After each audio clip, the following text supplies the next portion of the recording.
Good day everyone at good morning sa inyong lahat. At ito po, nasa Norte tayo mga ka-JT sa Kalam. Kasama ko po yung dalawa kong kapatid at si Beo Dahod. Kami po ay umalis ng alas 12 ng gabi sa South. Ngayon nasa Norte ako at ito po, dumaan po tayo sa simbahan ng Manawag. At dito po kami magbibisita iglesia. Opo, tama po yung narinig nyo. Siyempre sa mga ka-driver ko, ingat-ingat po tayo lagi sa kalsada. Konting hinahon at haba ng pasensya.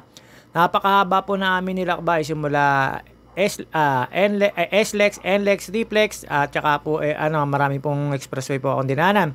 At dito po narinig ko po yung misa na, tapos natulog lang po ako saglit kasi 12 morning kami ng Wednesday and Thursday ang alis namin, tapos ito inumaga na po kami. Syempre sway lang po yung takbo natin, kukunti lang po yung tulog natin, kaya natulog po ako sa sasakyan. Tapos nung narinig ko po nagmimisa, syempre punta po tayo ng simbahan at konting panalangin, konting dasal.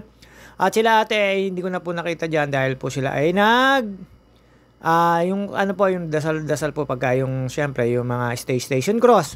At shoutout nga pala po kay Pinsang Kadyo, Bernard Sensil at kay Sir Gilbert Aguirre and family. Shoutout po sa inyo. At kay Edwin Inolba, Wilbic Abalos, ingat ka dyan Wilbic Abalos, Elvis Puwalagaya at si Jason Membrot, shoutout sa iyo. At saka kay Jen De Los Santos yung Waswit. At kay Kian Villanueva, shoutout sa iyo. Ito, shoutout na kita. At ayan, nakita nyo naman po. Nasa Norte po tayo, mga ka-JT. At pagkatapos po namin dito, mag-Station of the Cross, sumibat na po kami. At nagbayad po tayo dyan. Tapos pumunta po tayo ng Poso Rubio. At syempre, medyo norte, medyo may mga alam-alam po tayong kalsada rito, mga ka-JT. Sa lahat po ng mga ka-driver ko, ingat po tayo. Kailangan natin ng haba ng pasensya, lalo ngayon tag-init. At dito po mga ka-JT, ratyada na po kami dyan. Papunta naman po kami ng Poso Rubio at may bibilin lang po daw si Bayaw na gusto niya. At yun nga po, binili ako ni Ate Janet ng langgonisa at saka ng tinapa. Uy, sana all. Baka may manghingi dyan. Yun nga po, ulang po yun. Joke lang po. Kukunti lang naman po yun, ilang piraso. Hindi naman po ganun kadamihan. At lumampas na po kami dito sa anong yan. Ang dami na po namamara dito. Wag po kayo magpapapara. Nako, mawawamali kayo. Bebentahan kayo napakamahal na kandila at sasabihin parking doon, pero ako hindi po ako nagpano dyan kasi na-experience ko na po yan dyan, nawawmali po ako. Pero hindi naman po lahat yan at paparahin po kayo dyan, sabihin parking tapos mabebentahan kayo ng kandila. Ingat-ingat na lang po tayo at huwag magpawawmali. At ayan mga ka-JT, syempre medyo may alam po tayo. Sa totoo lang po, hindi na po ako nagamit ng binagbabawal na teknik. Siyempre, alam ko naman po ito at saka matagal na po ako nakakapunta rito at nakapag-drive na po ako dito. Kaya medyo alam ko po yung shortcut dito papuntang Poso Rubio Bayan. At yun nga po mga ka-JT, ito po yung secret na daan na papuntang Poso Rubio. Balik lang po kayo, pero yung pabalik ho niyan ay papunta po Mangaldan at San Fabian. Hindi ko na po sila nadala ng Mangaldan at San Fabian Church kasi po dito lang po tinapos na nila yung mga station cross dito kasi meron naman po hanggang 14 po ata ito. Lagi naman po kami Yearly po kami magkakapatid na parang panata na po namin to na yung magbisita iglesia. At ito nga po, noong last year ay Pampanga po kami. Ngayon naman po, nandito naman no kami sa Pangasinan, Norte pa rin po. Wait ko lang po pagka-parting Bicol. Joke lang po, baka rin po mapagawi doon sa next year. Pero malimit kalimitan dito kami. At dito po ayan mga ka-JT, hindi na po kasi ng traffic at medyo maaga pa. Tapos after ng misa at mag-Station of the Cross kami magkakapatid na hindi ako nakasama, na natulog uli ako.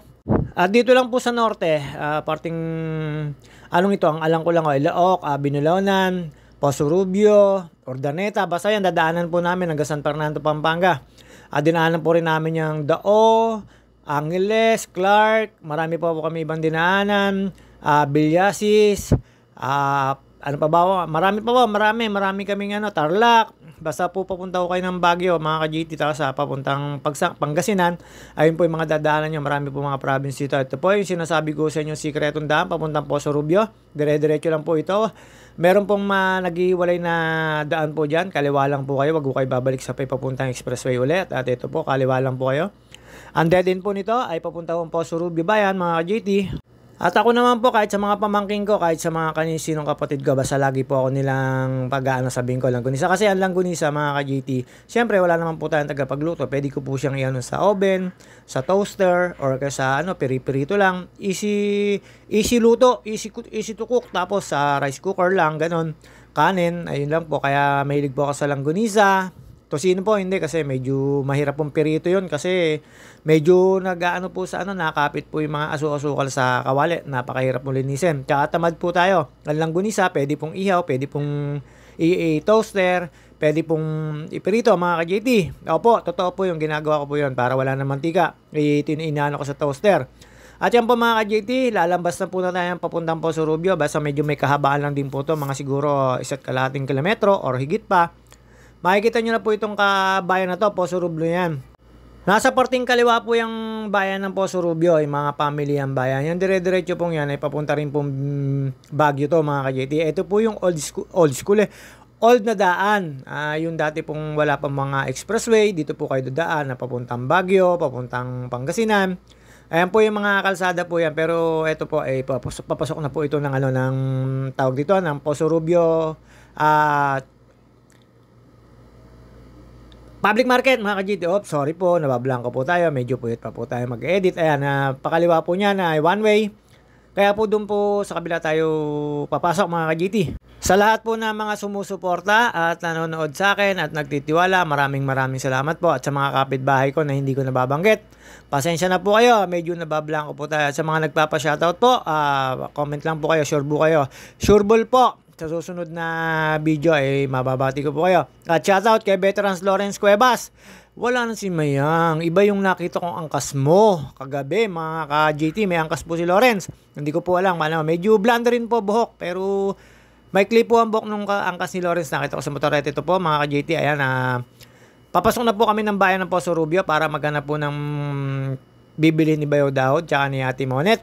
At ni Ate Janet. Ayun nga po, dito ako naibili ako dito ng langgunisa tsaka ng tinapang galunggong. Ang gusto ko kasi sa galunggong maliit lang, pero bago pa ako magpirito ng tinapa, mga ka-JT, binababad ko po muna sa tubig yon, inaalis ko po yung alat.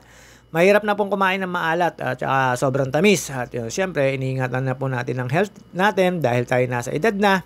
At ayan, inumaga na po kami dyan mga ka-JT. Dire-diretso lang po ito ay Poso Rubio. Tapos nakita nyo naman po yan, bayan na po yun ng Poso Rubio. Yan po, pasok po tayo sa public market. At dyan ko po sila nakita. Siyempre, kunin ko yung bit ni Ate Janet. At ayan po yung langgunisa ko. At saka yung aking tawag dito, tinapa. At marami na po sila nabili dyan. Nakita nyo naman po. Medyo may mura lang po rin dito. Pero hindi pa po kami natapos dito. Ayan, pasibat na po kami dyan. At may dadaanan po kami. Punta naman po kami sa baksakan po talaga. Doon po sa may Ordaneta. Wala na po yung public market doon na bagsakan sa may Urdaneta Highway. Inilipat na po uli sa bayan at doon nga po daw kami pumunta. Medyo malayo at medyo papasok po. Ayan na po, nakikita nyo na po yung Poso Rubio. Makikita nyo po yung marking ng ng signage sa mga nagtitinda po rito. Makikita nyo po yan, Poso Rubio mga ka-JT. Fresh po yan. Tapos may yan, bumili po sila ate dyan ng tuyo na favorite nilang isdang pinipirito. Medyo mura lang po dyan. At after po namin mga pamili doon, dito na po tayo mga ka-JT. Ito po yung old road na dinadaanan dati, yung National Road, na yung bayan-bayan kung tawagin. Ang labas po nito ay Tarlac.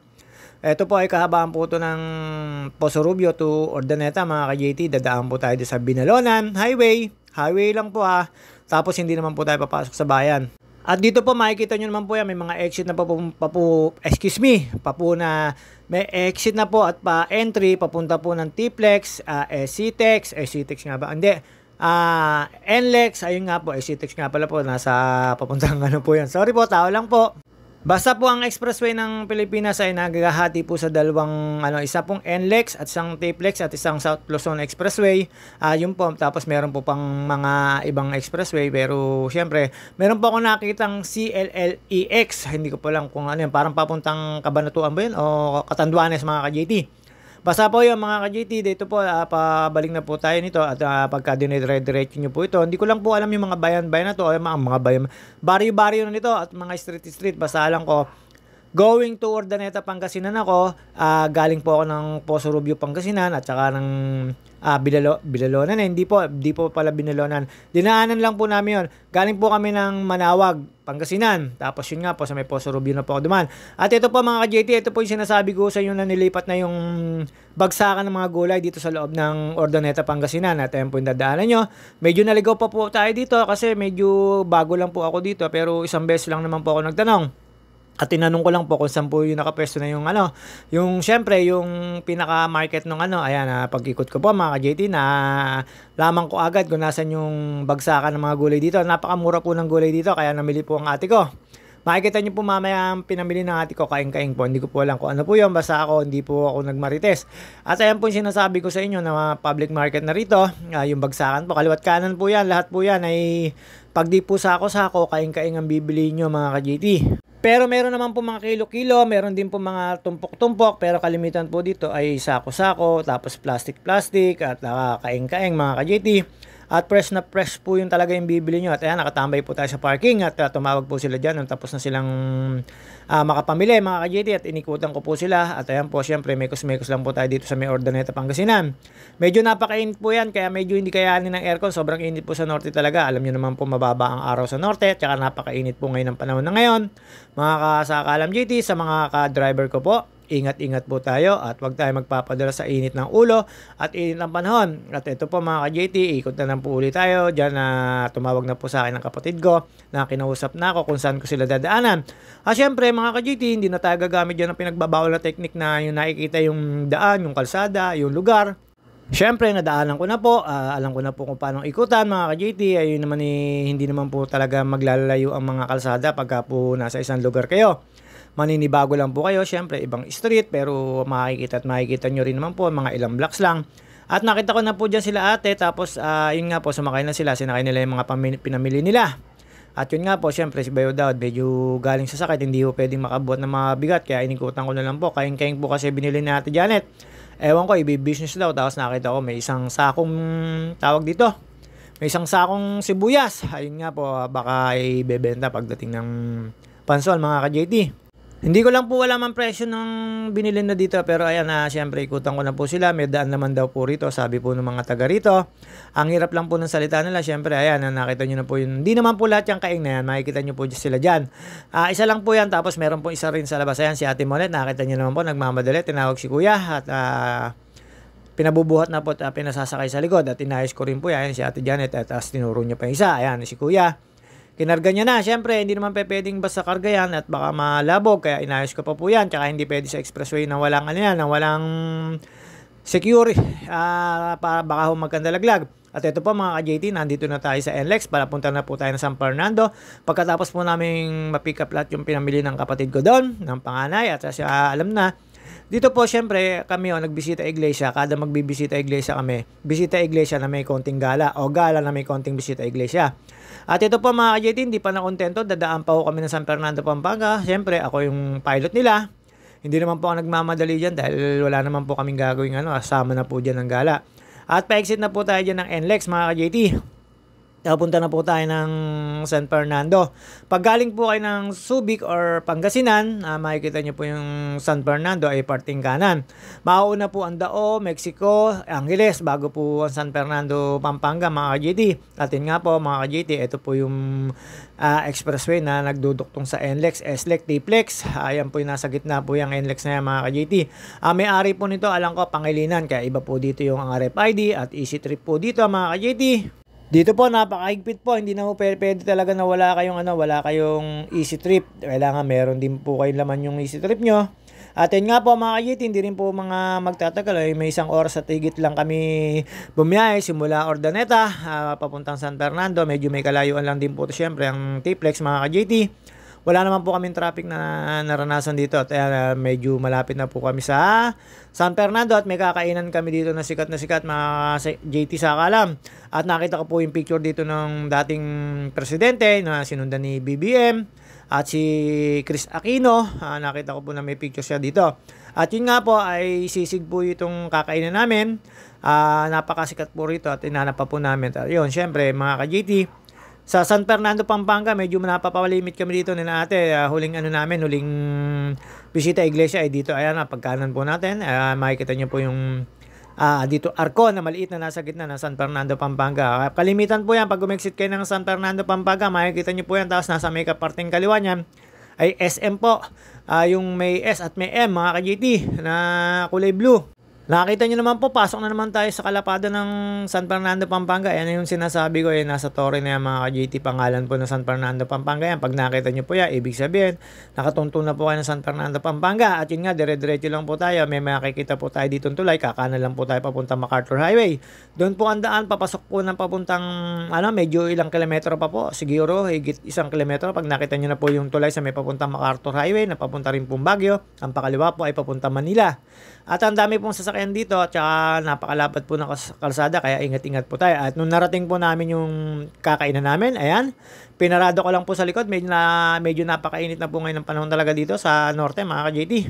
Ito po, pagpasok po namin, napakaraming nakakain po. Napakasarap po ng halo-halo, yema, tsaka po yung sisig nila, napakasarap mga ka-JT. Kaya pala ang dami po nakakain. At happy naman po kami sa kanin namin, sa pagkain namin. Ako, one rice lang po talaga ako ngayon kumain kasi syempre, ayan, nakita nyo naman po, aling lusing mga ka-JT. Medyo napakalit lang po niya pero sobrang sarap naman po ng pagkain nilang hinahain. At alam nyo naman po, nakita nyo naman po yung kanilang na restaurant, napakalit lang pero napakarami po nakakain dyan. Yan, nagantay pa po kami. Papasok lang po kayo sa loob niyan pero aircon po siya. Ayun nga mga ka-JT, may take out for Grab, meron pong dine-in. Pag sa dine-in po kayo, napakahirap po pag napasabay po ng maraming kakain. Ayan, nakita ko po sila ate Jan, si Bayo Daud, si ate Janet, kasi naantay namin yung lamesa at binilang ko ilang kami. At yun nga po, syempre, specialty dito yung pagkain. At pumasok lang po ako sa loob, nakita nyo naman po, medyo, kaya ako pumasok sa loob, ako yung mapapapunta ng CR, ihina po ako dyan mga ka-JT. At ayan po yung mga picture na sinasabi ko sa inyo ni Aling Lusing para siyang kay Aling Taling ng pagsangan. Pero ito iba naman po, ayan pagkatapos po namin mga ka-JT, syempre tinawag na po kami dyan.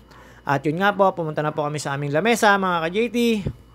At bumakbak na po kami ng pagkain. See you on my next video mga kasakalam JT. Hanggang dito na lang po muna tayo. Nasa San Fernando, Pampanga po ito. Along the MacArthur Highway. Pagka papunta ko kayo ng Baguio. Babuhos mga ka-JT.